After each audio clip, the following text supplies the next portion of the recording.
Another baon serye for my TJ. Nag-request nga pala si TJ ng rice meal for today. At etong bacon nga ang kanyang ulam. Tapos ko nga magprito at habang hinantay ko pa nga maluto yung kanin, ihahanda ko na nga muna itong mga prutas. At finally nga nakahanap at nakabili na nga rin pala ako ng fresh strawberries. At matagal na nga nire-request si TJ ito at buti na nga lang ay meron akong napagbilhan. Tapos sasamahan ko na nga rin pala nitong kiwi dahil nagustuhan din ito ni TJ. Kalahati lang din naman yung pinabaon ko nito, yung saktong mauubos lang din niya. Tapos kumuha na nga rin ako ng dalawang silicone cup. Dito ko na nga ilalagay yung kiwi at strawberry sa magkabilaang compartment. At habang inaantay ko pa nga maluto yung kanin, kumuha na nga ako nitong seaweeds tapos gagawa lang ako ng pang-design ko dito. At para madali na nga lang, gumamit lang ako dito ng emoticon cutting stamp. For the rice naman, gumamit lang ako nitong sushi rice molder. Nakakatuwa nga lang at dahil nauso itong mga bento tools. At laking tulong talaga sa akin ito. At hindi naman ako masyadong creative na mommy. Tapos ayan, nirap ko nga lang dito sa rice yung kinat kong seaweeds kanina. Kaya na nga dahan-dahan ko na ngang nilagay dito sa bento lunchbox para hindi masira. For the dipping sauce naman ni TJ para sa kanyang bacon, lagay na nga rin ako ng ketchup dito sa mini container. At etong bacon naman, ilalagay ko na lang ito sa mga bandang gilid. Gusto ko nga sanang i-roll itong mga bacon, kaya lang medyo na-toasted kasi ang pagkakaluto ko. Kaya hinati-hati ko na nga lang. At syempre, hindi mawawala itong mga bento sticks sa mga pagkain ng aking TJ. Strawberries, naglagay lang ako ng mga dahon na design. Dibag and bubuyog naman for the kiwi. Ito na nga ang final look ng mga baon ni TJ ngayong araw ng Wednesday, mga mare at nakshi. At kung hindi nyo naman napanood ang baon serye ni TJ kahapon, eto nga ipapasilip ko ulit sa inyo.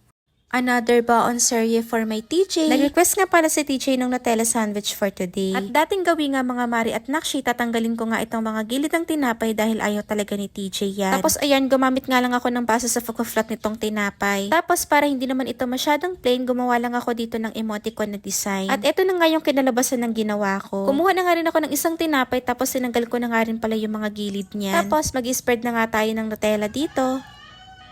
O di ba nakikisabay yung manok sa pag-voice over ko? Parang masarap tuloy magtinola mamaya. Ito na nga yung naging look ng sandwich ni TJ. At na-achieve ko naman yung gusto kong design. At para naman sa fruits ni TJ, pabalatan ko na nga itong pongkan. Tapos kumuha lang din ako ng saktong portion dito na mauubos lang ni TJ. Tapos ginapit ko nga lang yung mga matitigas na part dyan sa may bandang gitna. Hindi kasi kinakain yun ni TJ kaya tinatanggal ko talaga. Alam niyo ba mga mare, matagal na nga ako naghahanap ng fresh strawberries sa may palengke sa amin. Kaya lang wala talaga akong mabilhan, kaya itong dried strawberries na nga lang ipinabaan ko kay TJ. At dito naman sa natitirang compartment, biskwit na nga lang din yung inilagay ko. At syempre, hindi mawawala itong mga bento sticks sa mga pagkain ng aking TJ. Ginawa ko ngang babaeng bear itong sandwich ni TJ. Dahon bubuyog at ladybug naman sa kanyang pongkan. At malaking dahon naman dito sa kanyang dried strawberries. At ito na nga ang final look ng mga baon ni TJ ngayong araw ng Tuesday, mga mare at nakshi. Ayun lang. Bye!